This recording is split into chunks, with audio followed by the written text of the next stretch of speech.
परमेश्वर अनुग्रहकारी है और परमेश्वर बहुत अच्छा है जो हमें चलाते हैं, हमारा मार्गदर्शन करते हैं और पूरा रात भर उन्होंने संभाला और आज एक नया दिन उन्होंने हमें दिया। इस नए दिन के लिए हम परमेश्वर को कोटि कोटि धन्यवाद देते हैं और मैं विश्वास करता हूँ कि हम हर एक लोगों के जीवन में परमेश्वर बहुत सारी अद्भुत बातों को करना चाहते हैं और उन्होंने किया है और वो आगे को भी करेंगे।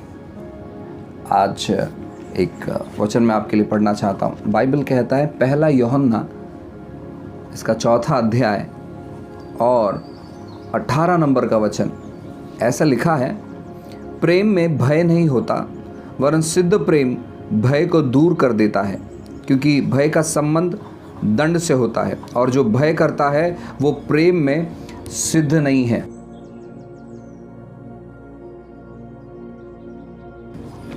अब यहाँ पर 2 शब्द जो है वो बारंबार आया है, एक है प्रेम और दूसरा है भय, डर, प्यार और डर, प्रेम और डर, 2 चीज़ यहाँ पर बारंबार आया है। और आज हम देखेंगे खास करके कि हम डर के आत्मा से कैसे आज़ादी पाए।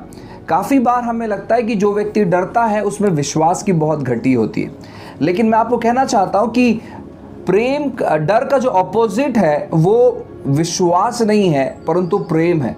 जो व्यक्ति डरता है उसमें विश्वास की घटी नहीं है, उनमें प्रेम की घटी है। वो जानते नहीं है कि उनके अंदर परमेश्वर का प्रेम भरा हुआ या प्रभु उनसे कितना प्यार करते हैं। और ये जो डर होता है, ये डर काफ़ी नुकसान पहुंचाता है। डर के वजह से हम नए बातों को कर नहीं पाते हैं, डर के वजह से हम निर्णय ले नहीं पाते हैं, डर के वजह से हम कदम आगे नहीं बढ़ा पाते हैं। बहुत सारे लोग डरते हैं और उसी के वजह से वो चीज़ों को देख नहीं पाते। चीज़ों को देखने के लिए आपके अंदर धाड़स होना चाहिए और आपके अंदर धाड़स नहीं है तो शायद आपके अंदर डर भरा हुआ है। चीज़ों को देखने के लिए आपके अंदर हिम्मत होना चाहिए, लेकिन डर के वजह से वो हिम्मत पर है ना अपना नियंत्रण जमा लेता है।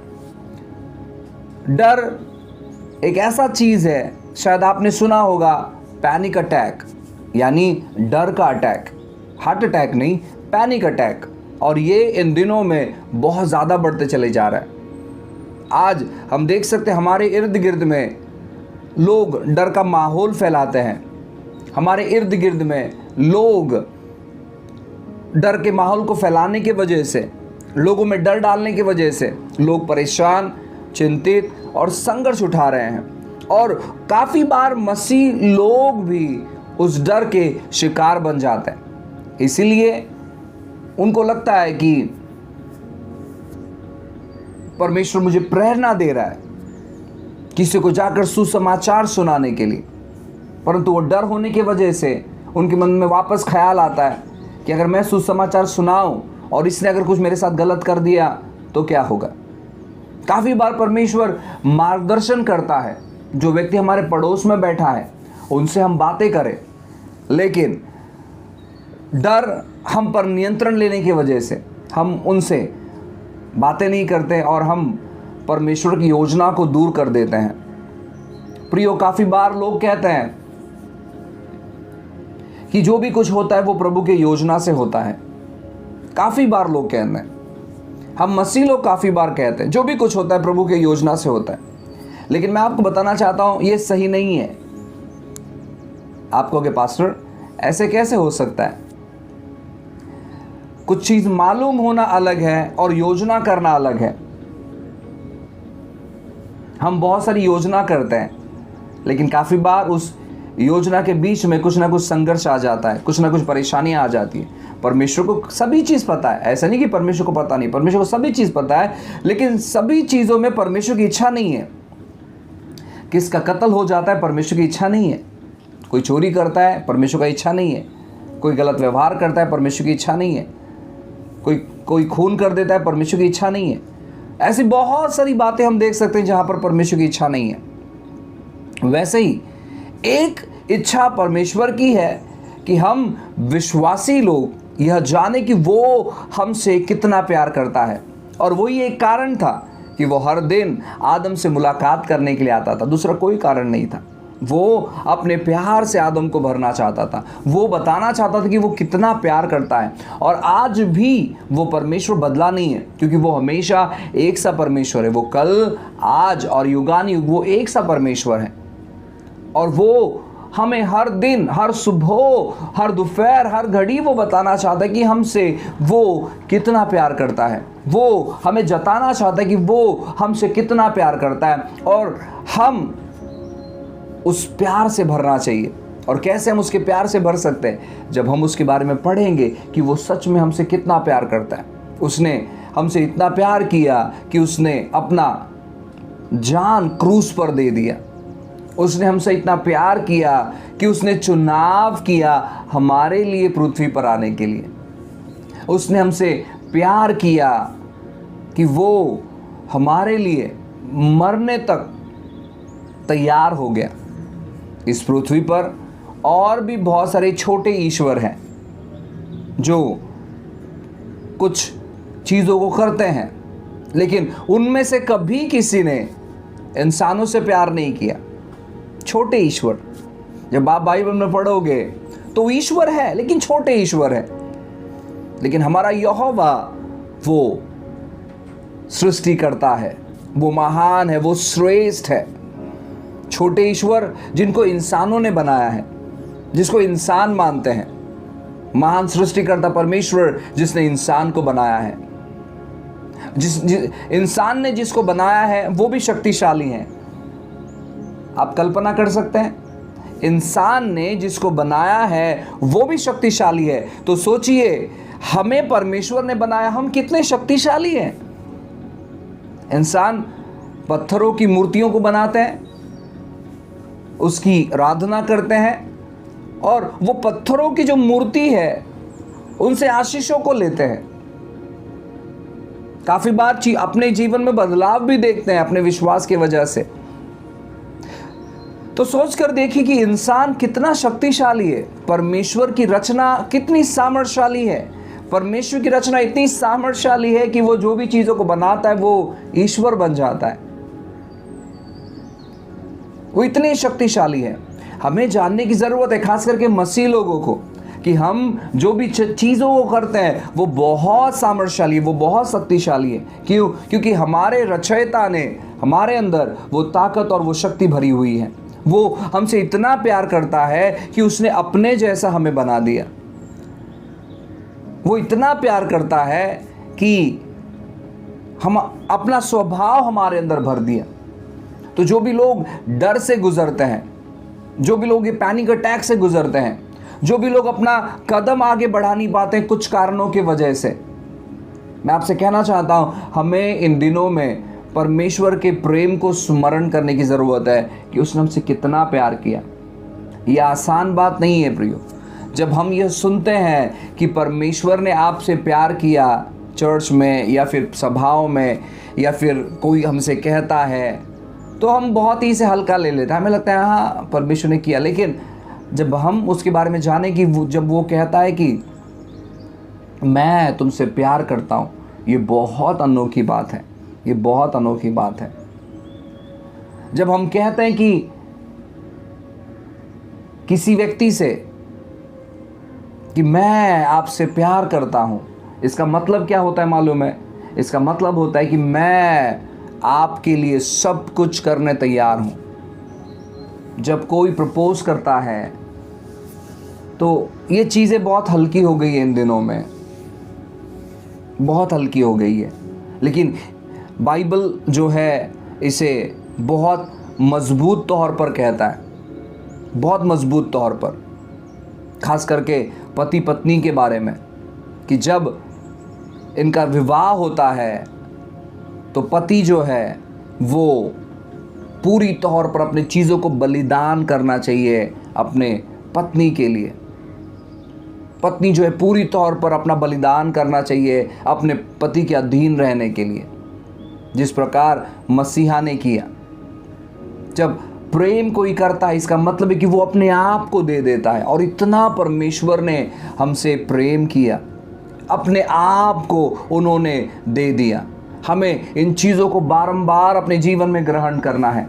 जब आप अपनी समस्या, दुविधा, परेशानी, दिक्कती और फिर बेकार हालातों से जब आप गुजर रहे हो, अपने आप को स्मरण दिलाए कि परमेश्वर ने आपसे प्यार किया है और वो इतना आपसे प्यार करता है कि स्वर्ग में उन्हें रहना पसंद नहीं है और इसीलिए उन्होंने आपको अपना मंदिर बना लिया है और वो आपके अंदर रहते। इतना वो आपसे प्यार करते हैं। हम किसी से कितना प्यार कर सकते हैं मालूम है? हमारे माथे पर या हमारे हृदय में, यानी सीने पर, हमारे हाथ पर। अब तो कुछ लोगों ने ट्रेंड निकाला है कि वो अपने लिप्स पर, यानी लिप्स के जो बैक साइड, अंदर के साइड में ना नाम लिखते हैं। इतना वो प्यार कर सकते बस। लेकिन परमेश्वर इतना प्यार करता है कि वो हमारे हृदय को अपना मंदिर बना लिया है और वो हमारे हृदय के अंदर रहते हैं। वो इतना हमसे प्यार करते हैं, हम इतना प्यार कभी नहीं कर सकते हैं। और वचन उसका कहता है, जब आप उसके आगे पढ़ोगे 19 नंबर के वचन में, कि उसने हमसे प्रथम प्यार किया इसलिए हम उससे प्यार करते हैं। वो आपके लिए उसने जान दिया है। आपको भयभीत होने की ज़रूरत नहीं है। आपको उसके प्रेम से भरने की ज़रूरत है। उसके प्रेम को स्मरण करने की ज़रूरत है। उसको कहने की ज़रूरत है कि परमेश्वर आप सच में कितने अद्भुत हो, आपने हमसे कितना प्यार किया है। आप हमारे लिए अपने इकलौते बेटे को इस पृथ्वी पर आपने भेजा। प्रभु यीशु, आप कितना हमसे प्यार करते हैं। आपको मालूम है, पिता भी उतना ही प्यार करते हैं, प्रभु यीशु मसीह भी उतना ही प्यार करते हैं और पवित्र आत्मा भी उतना ही प्यार करते हैं। पिता ने इतना प्यार किया कि उसने अपने इकलौते बेटे को बलि किया ताकि अपना प्यार वो बता पाए, हमको बचा पाए, हमें सुरक्षित रख पाए। यीशु मसीह ने इतना प्यार किया कि उन्होंने हर एक दर्द सहन कर लिया। जब लोग उन्हें कोड़े मार रहे थे तो वो आपको याद कर रहे थे। जब लोग उनकी दाढ़ियाँ नोच रहे थे तब वो आपको याद कर रहे थे। जब लोग उनके मुंह पर थूक रहे थे तब वो आपको याद कर रहे थे। जब लोग उनके सर पर कांटों का ताज पहना रहे थे तब वो आपको याद कर रहे थे। जब लोगों ने उनके कपड़े को उतार लिया तब वो आपको याद कर रहे थे। जब लोगों ने उनके कंधों पर क्रूस दिया तब वो आपको याद कर रहे थे। जब लोगों ने उनके हाथ और पैर में कीले ठोके तब वो आपको याद कर रहे थे। जब उनको क्रूस पर चढ़ा दिया तभी भी वो आपको याद कर रहे थे, वो आपको स्मरण कर रहे थे। वो आपके प्रति जो प्यार था, वो प्यार उन्हें क्रूस पर लेकर चले गया। वो इतना आपसे प्यार करते हैं, वो इतना आपसे मोहब्बत करते हैं। आपका पति, आपकी पत्नी, आपके बच्चे, आपके माता पिता, वो प्यार करते हैं लेकिन उसके जैसा नहीं, उसके जैसा नहीं। वो आपसे इतना प्यार करता है, वो आपको इतना चाहता है। पवित्र आत्मा आपसे इतना प्यार करता है कि आप कैसे भी क्यों ना हो, वो आपको छोड़कर जाना नहीं चाहते। वो आपके अंदर रहते हैं, वो आपको मदद करते हैं। जब आप अपने संघर्ष, परेशानी, दुविधा, दिक्कती में फंस जाते हो, अपने पापों में फंस जाते हो, आप गिर जाते हो, वो आपको छोड़कर नहीं जाते हैं। वो आपको मदद करते हैं वापस एक बार खड़े रहने के लिए, वापस एक बार खड़े रहने के लिए। वो आपको सपोर्ट करते हैं। आपका पास्टर, आपके बिलीवर्स, आपके परिवार के सदस्य, आपके अड़ोस पड़ोस के लोग, आपका गहरा दोस्त या जो भी कोई आपसे प्यार करता है, जब आप अपने गलतियों में फंस जाते हो, जब आप अपने संघर्ष में फंस जाते हो, जब आप अपने दुविधा में फंस जाते हो, वो आपसे गुस्सा हो जाते हैं, वो आपसे क्रोधित हो जाते हैं और वो आपके साथ नहीं रहना चाहते हैं। वो आपको पसंद नहीं करते, वो आपको तुच्छ जानते, वो आपको गिरा कर देखते हैं। लेकिन परमेश्वर ऐसा नहीं है। परमेश्वर आपको मदद करते हैं वापस एक बार खड़े करने के लिए। वो आपको अपने और करीब ले लेते हैं। वो अपने लहू से आपको धोते हैं। वो अपने लहू से आपको सुरक्षित रखते हैं। वो इतना आपसे प्यार करते हैं और इन्हीं बातों को हमें बारंबार अपने आप को स्मरण दिलाना कि सच में परमेश्वर हमसे कितना प्यार करते हैं। परमेश्वर हमसे कितना प्यार करते हैं, परमेश्वर हमसे कितना प्यार करते हैं। जब आप अपने आप को ये चीज़ों को स्मरण दिलाओगे, सच में आप परमेश्वर के अनुग्रह से भरते चले जाओगे, आप परमेश्वर की बातों से भरते चले जाओगे, आप परमेश्वर की कृपा और दया से भरते चले जाओगे, आप परमेश्वर की सारी योजनाओं से भरते चले जाओगे। आप जान पाओगे सच में परमेश्वर की योजना आपके जीवन में क्या है। अगर आप अपने कोई भी स्थिति में डर से गुजर रहे हो, आज की सुबह यह जानो कि परमेश्वर आपसे कितना प्यार करते हैं। परमेश्वर का अनुग्रह आप पर बहुतायत से हुआ है, परमेश्वर की कृपा आप पर बहुतायत से हुई है, और परमेश्वर आपके जीवन में बहुत सारी अच्छी और भली बातों को लेकर आने पर है। हालेलुया। आइए हम प्रार्थना करेंगे। उद्धारकर्ता परमेश्वर, फिर एक बार हम आपको धन्यवाद देते हैं। इस सुबह के समय को परमेश्वर हम आपके हाथों में समर्पित करते हैं। आप अद्भुत हो प्रभु जी, आप अनोखे हो प्रभु, आपके जैसा कोई नहीं है परमेश्वर। पिता, हम प्रार्थना करते हैं प्रभु यीशु के नाम से, हम हर एक लोग उनके समस्याओं को, दुविधाओं को, परेशानियों को प्रभु जी हम आपके निकट ला के रखते हैं। और प्रभु हम प्रार्थना करते हैं इनका जो खाली हृदय है प्रभु जी, ये आपके प्रेम से भर जाए प्रभु, इनका डर पूरी तौर पर चले जाए प्रभु, इन पर अनुग्रह करे प्रभु जी, मार्गदर्शन करे प्रभु जी, आपकी वाणी को सुनने के लिए इन्हें मदद और सहायता करे परमेश्वर। हम हर कोई प्रभु जी आपकी बातों को अनुभव करना चाहते प्रभु जी, हमें मदद करिए प्रभु जी सही निर्णयों को लेने के लिए। प्रभु यीशु का प्रेम हमारे हृदय में उंडेला गया, इसलिए हम आपको धन्यवाद देते हैं प्रभु जी। उस प्रेम में बहने के लिए आप मदद और सहायता करें प्रभु जी, आपने अनुग्रह किया, धन्यवाद देते हैं। हम प्रार्थना करते हैं प्रभु जी, जो भी लोगों को चिंता सताती है, डर सताती है, अपने भूतकाल का, अपने वर्तमान काल का, अपने भविष्य काल का, यीशु के नाम से डर की आत्मा को हम यीशु मसीह के नाम से खंडित करते हैं। और प्रभु आपके अनुग्रह को मांगते हैं, आपकी कृपा को मांगते हैं। परमेश्वर आपने अनुग्रह किया, धन्यवाद देते प्रभु, महान महिमा आपको देते, प्रार्थना यीशु के नाम से मांगते हैं। आमेन, आमेन, आमेन।